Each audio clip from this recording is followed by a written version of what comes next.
Welcome back to my YouTube channel. I'm gonna start off. I don't know if this will be a series or single episode. I'm not really sure yet, but I recently acquired this BK Precision 1590A from a friend of mine. It's currently broken, but I'm gonna try and fix it because I don't have an oscilloscope, and it's certainly one that in my information I've been able to find on it is this good. From what I can understand, this thing was pretty good back when it was manufactured. Um, I've been trying to find all the information I can online on it. As far as age wise, I know roughly it's at its newest. It was discontinued in 1986. Um, don't really have much other information on the age other than that. I have managed to source an original service manual with all the schematics. So I've printed out every single schematic for every circuit board inside the entire machine. Um, and I have a parts list of every single component in it, and I have its original manual. That's about it as far as the information I have on it. I've already taken it out of its case. At some point, the machine was clearly dropped. This is a panel that goes on the back end of it, right about this way. So you can see the piece missing. So it's been dropped, which might explain why it's not working perfectly. If I turn it on, it appears most of it works. Everything lights up. The CRT does not turn on. However, it flashes for a split second. You can hear the whine of the CRT. So I've been doing some research online, and from what I believe it's something to do with the main power board. So that's what I'm going to start out with. I think that's my next move. I've already been doing some troubleshooting before I started filming this, going in through and checking like some of the power bus calibrations. So I have the two main rails out, and I've been checking voltages along what they should be, what they actually are.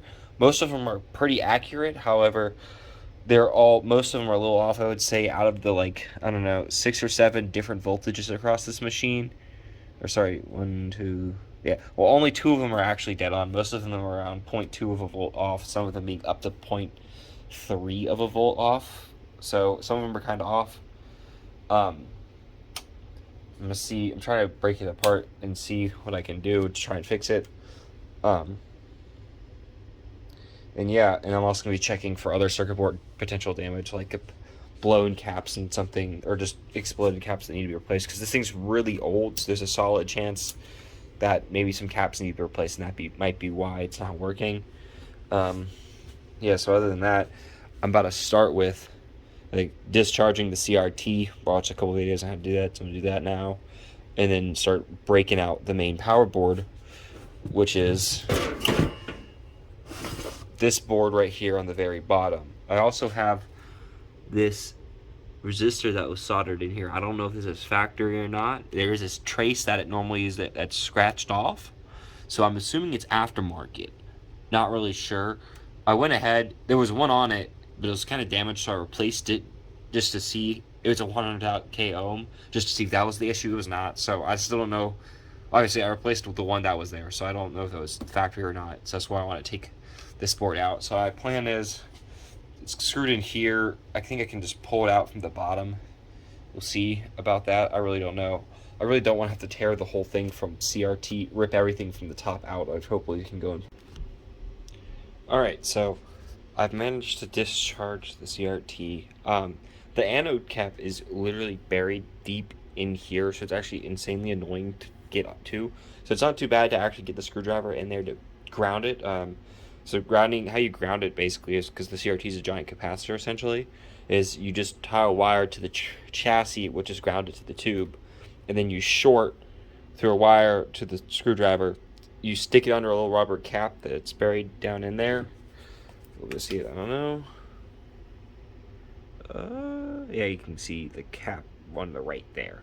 Basically what I do is I stick my screwdriver that's grounded to the case between the body of the CRT and that little rubber cap there, and there's a little spark because it's charged. You gotta be insanely careful about it. You do like one arm behind your back, and I actually wore like a welding glove just to be extra safe about it, because I don't want to because if it shocks you, you die essentially. So you can be careful about that. But my plan, so it's stuck on there unfortunately, but it should be discharged. But just to be safe, what I'm gonna do is, because the power board I need to get at down in there, so I think what I'm gonna do is, this side doesn't look too difficult to remove. Unfortunately, every single connector on all these boards is actually numbered. So I see P21 on the board, and then on the bottom side of this connector here, it's labeled 21. So I know where every connector on this thing goes, which is what fortunately you can see like right there. So I think it doesn't look like it's gonna be too hard to remove this board here.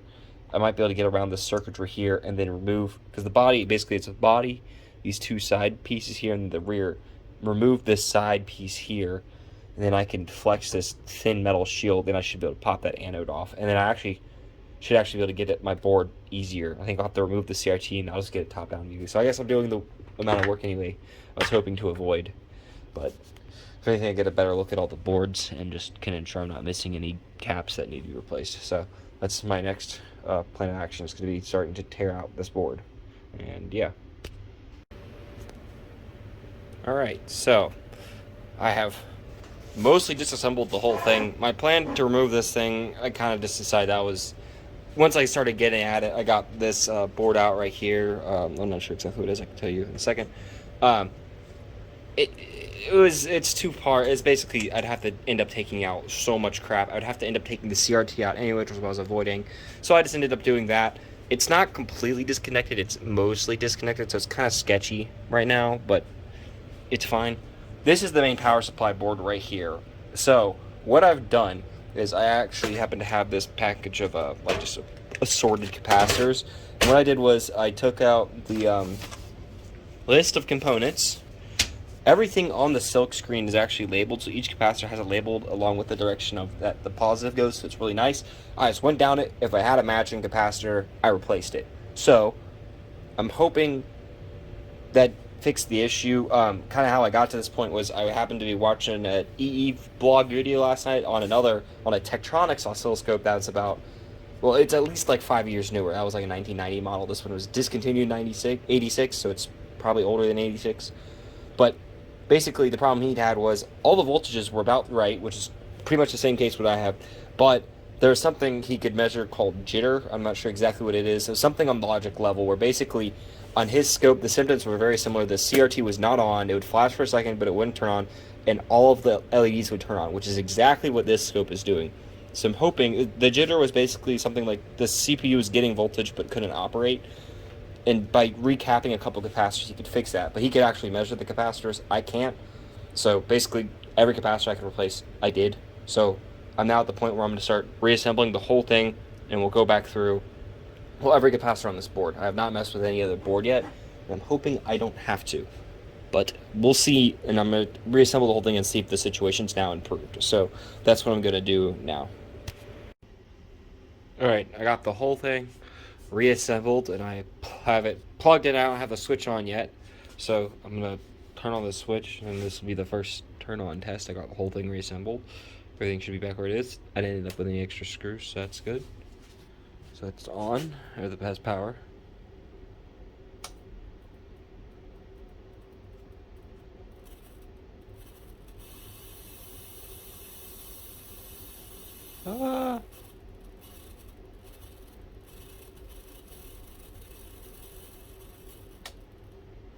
So something's not happy. Let's try again. Ooh. Okay, I just blew up a capacitor. Alright. Let's go figure out what that was. Alright guys, got it all back together. I'm not sure where I left off, but I think it was me turning it on. There's a fizzle and a pop. I realized what the pop was. The ground cap, or the cap that covers the anode of the CRT, was not completely placed. I put that over, and nothing changed. It still didn't work. So I kept looking. Basically, the entire power supply had been recapped. I have a list of all of my components, all the electrolytic capacitors. Sorry, so this is all the capacitors right here, and then a couple up here. Basically, every single electrolytic one was replaced, except for like 4, because they were out of the voltage range. They were like 160 volt capacitors. I didn't have those on hand, so I kind of flew by wire. I was tearing through the schematics and stuff, and there is a CPU unit on this thing. So my thought process became, maybe, because the voltages were slightly off, and I did find a calibration manual for a oscilloscope that was a Basically, it was the model below, so instead of the 1590A, it was the 1570A. It was an identical model to that, so it's a different company, but basically same thing. So it had the calibration manual, it had all the voltages, and some of them had voltage range, some of them didn't. And so a couple of them were out of they had to be dead on, and they weren't. So I decided to keep looking through, and basically what I ended up doing was I found the CPU board unit board here. What this does, because this is an analog oscilloscope, is basically it goes through and it basically just works as like it takes the inputs from these buttons here, because these used to all turn on or whatever. They're all on. They shouldn't be. And it just basically decodes that matrix. So what I ended up doing was I tore out that board because it's buried under all of this crap. So there's a lot of soldering because of all these little ground wires. And I had to I replaced two capacitors on it. The two electrical capacitors I had on hand, and replaced it. And there's also, not pictured on the schematic, a 3-volt lithium battery. So I don't know if this is rechargeable or not. I really didn't want to have to go out and buy one. Obviously, they were like really cheap. I didn't want to have to wait. So what I did was I had a couple dead laptops laying around, and they have CMOS batteries, which are 3-volt lithium batteries. And so I found one that happened to be rechargeable. It's a lot smaller than this, but it's still a 3-volt battery, and it wasn't bone dead. This was at 1 volt instead of 3.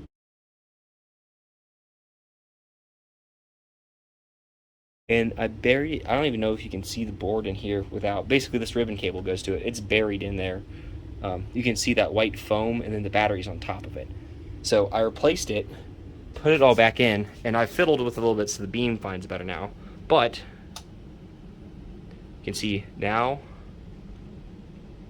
all of these lights don't turn on. The bright channel one that it's actually on is on.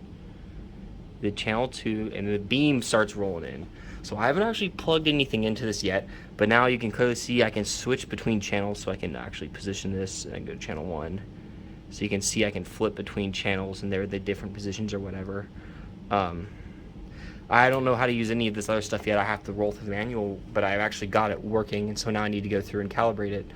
But I mean, the thing works, so I'm extremely excited. So now I can go through and actually use the thing and have a useful lab tool. So I'm just, yeah, I got the thing freaking working. So thanks for watching. I'll see you guys later.